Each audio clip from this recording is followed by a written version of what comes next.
Buckle up. Time to talk about the hottest copper comic books of all time. Right now. So we just did Modern's top 10 of all time last week. Now we're going to do Copper top 10. Make sure to like and subscribe because coming up will be more lists for you to watch. Where does this list come from? We're referencing the 48th edition of the Overstreet Price Guide. Kicking us off at number 10, we have Deadpool.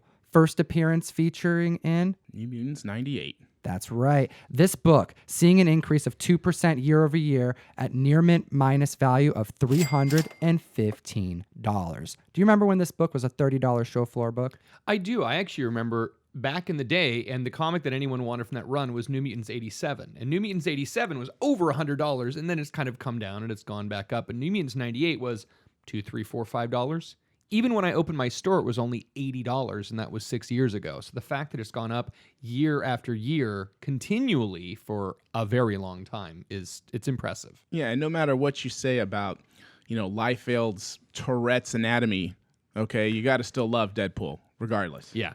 That's right. And this book, actually all these books have been on the list in years prior, but this one in particular actually went down one slot, was a book coming in at number 9 last year, but showing up at number 10.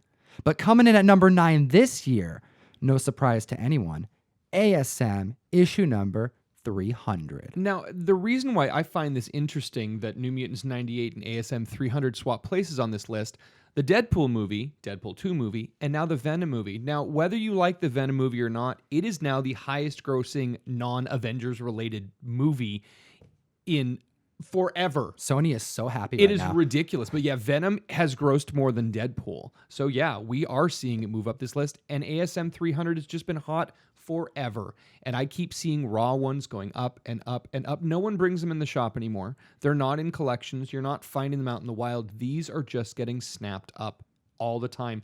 We're seeing raws going for 350, and that's a 40% increase over the last year. And I know I see them go higher than that. Amazing. And this is definitely a key book that everybody's after.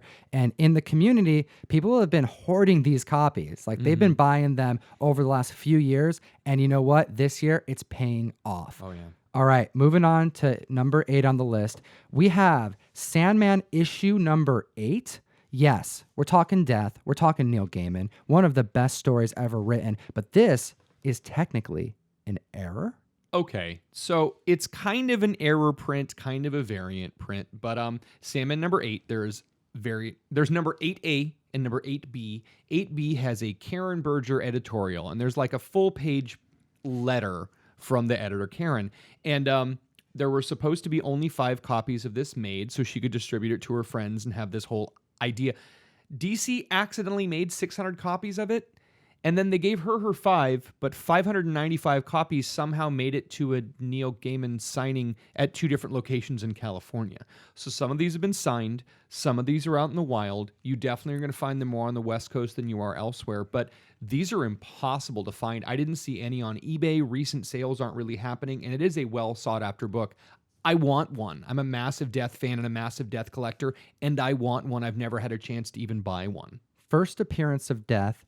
And you were looking for that editorial variant. It's a different one. The one in the standard issue is a publistorial variant. And this book already is guiding at $450. And this is a 13% increase year over year. But you just don't see these for sale. I've never seen one in person. And you can't tell what you have until you open it. So you got to remember, you got to look inside on the first page. Oh, yeah. To check for that editorial. Just like that 18 error, just like that 19 error. Right. And I'm just waiting, man. You know that run is going to pop one day, and when it does, it's going to pop hard. Whenever HBO decides to make a 75-episode series where every single comic gets it, so that's what has to happen. And when that happens, all of these will spike. And it's going to happen eventually because we keep seeing these other shows that, Sandman's going to get done. Come on, Neil, make it happen. Yeah, come on. It's got to make it happen. Number 7 on the list, coming out of nowhere, Vampirella 113. So Vampirella 113. Vampirella's a magazine size issue. And the entire run is a magazine. So it's a cool book. And the whole run's an interesting run. The character yeah. is very interesting and fascinating. For it to be on this list is a little surprising to me because I feel there's other books that should be here. Hasn't this been on the list multiple times as well? Yeah, at number 7, and really with no prices increase through those years. So it's just interesting it's still here when so many other books I think deserve to have bumped it, because I do feel that any of these books you buy, you're always going to play that base minimum price.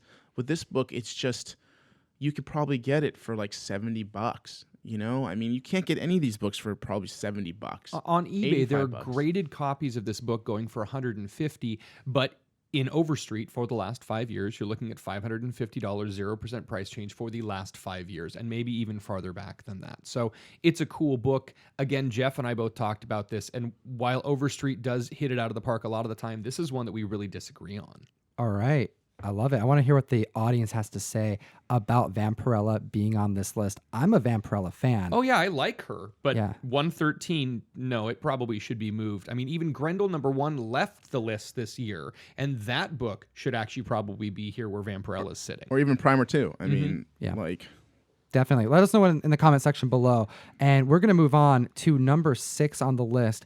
All right, we have Miracle Man #1, the blue version ad. Now, technically, this is just Miracle Man #1. It's the same issue, but within the first 1,000 printings, some had a blue insert. This particular insert was signed by the creators of Eclipse and sold at San Diego Comic-Con in 1985. Yeah, absolutely correct, Tom, because the blue print version of this, and the cover is the same on whatever version you get. It's the same cover. It's just the interior. You got to take a look on the inside. And it will be signed as well by both Kat and Dean, which are the editor and founder of Eclipse. So we're seeing this book in near mint minus selling for $850. And that's a pretty good penny for a Copper Age book.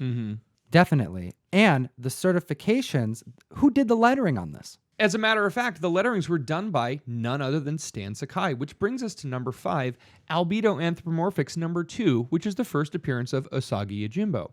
Now, this is a low print run book. You're looking at about 2,000 copies of this book, and not a lot of them are out in the wild. The thing that I've noticed about this is I've handled about 15, 20 of these since I've been a dealer. Every single one has been signed by Stan Sakai. And not that many of them were actually slabbed as signature series, because Stan is a very nice guy. He'll sketch your book, he'll sign your book, and a lot of times people will just go and get it done and signed. There's actually one of these on eBay right now that is a PGX graded one that's signed by Stan Sakai for $5,000. Wow. Stan Sakai is a super nice guy. Oh, yeah. I hear nothing but great things. He's always signing. He's always drawing. So love Stan, love this book. And according to Overstreet, near mint minus is going for $1,500. Very good. And that's a 7% increase year over year. And coming in at number 4 is us going right back to San Diego Comic-Con 1985 with Miracle Man Gold. Ooh. So they made a blue version, but there's also a gold version. And this gold version was signed by none other than Watchmen, V for Vendetta creator, Alan Moore. Alan Moore signed 400 copies of this. Actually, Alan Moore signed more than 400 copies of this, but there are 400 numbered copies of this out in the wild. Something very interesting about these blue and gold copies is there was a print error, so not all of them are going to be near mint because there's kind of a wrinkle on the front cover. So you can tell if you have a real one with a real certificate and a real signature if you have a print error. Ooh, thank you for that tip. Keep an eye out for that little problematic crease on all of these issues. Yeah, you'll see it right by Miracle Man's head. And then if you're not sure, open up the book and you will see the gold and the signature Oh, yeah. inside. And that's right. This book, $1,500 Overstreet assesses its value at. That is crazy. There are definitely some available on eBay right now for a little bit lower price than that, but it's a very popular book, and Alan Moore is not a good signer. So if you have something that you know is authentic and you know that's really signed by him, yeah, you should pick it up. Yeah, cherish it, and 0% change year over year. Right. Number 3 on this list, Gobbledygook #2. Let's chat about this book. Let's chat about how this book was printed. Yeah, there's some history to this, okay? Because this wasn't done in some print shop. No. This is from the ground up. So you have Kevin Eastman and Peter Laird, who copied the artwork by their copy machine. themselves, assembled the books themselves, stapled the books themselves, In excess folded of like them. 50 copies. Yeah, and only 50 copies. So you had a 10-page story, I'm assuming, plus a couple other additional stories along the way. And you put out this comic book of 50 issues to whoever or wherever to get yourself going. Now, this is going to be a very difficult one to own because you have to know if it's real. There are a lot of counterfeits of Gobbledygook issue number 2 because it was made off of a printer. I don't think I've seen a graded copy of Gobbledygook number 2. The only one I've seen graded is done by PGX. I don't know if CBCS or CGC actually authenticate this for the risk of it being fake. Yeah, I actually checked the census on this because I wasn't sure if they graded it or certified them in any way or authenticated them. And I didn't see a single issue of number 2 graded. Counterfeit issues have come up in the past, ones with numbers, ones with signatures on them. So you just got to be super careful if you're looking to buy this book. It's a really expensive book. Right now, you're looking at $2,400 is what Overstreet says for this, and you can't even really find them. So if you do have an opportunity to see one, be careful. Try and find someone you know who can help authenticate it because there are counterfeits out there. 4% increase year over year. Since we're speaking about Eastman and Laird, what would a great Copper Age list be without number 2, TMNT number 1? First print's going for $5,200, which again is a 16% increase. We love those turtles. Whether they have a good movie, a bad movie, a good comic book, anything that's going on, TMNT is absolutely here to stay. Change the independent game forever. Yeah, they blazed a trail of independency from a copy machine in their basement to putting out award-winning mutated turtles. It's absolutely insane. Make sure if you're in the market for a TMNT number 1, first, second, and third prints of number 1 are all magazine size. They're all a little bit, and they all have the same cover. So look on the inside for whether it says second print or third print, because they are easy to tell if you look. Cool thing, Eastman and Laird actually produced the first TMNT sketch back before issue number 1 came out, and that sketch went to auction back in 2012, selling for $71,000. Wow. That is huge. A lot of guacamole. A lot of guacamole and chips. So I just want to circle back on what Russ was saying, just identifying a first print for a Turtles one, because there are other things you need to look for because it isn't as cut and dry as you would hope. But there is also a Gobbledygook number 1 ad in the back cover that you should look for.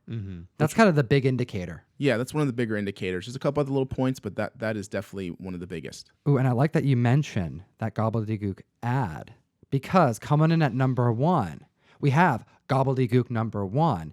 And the prime reason why this book makes the number 1 slot is because there is an ad for none other than the TMNT. Gobbledygook number 1, it's another one of those really tough ones that, again, it was hand photocopied, hand stapled, put together.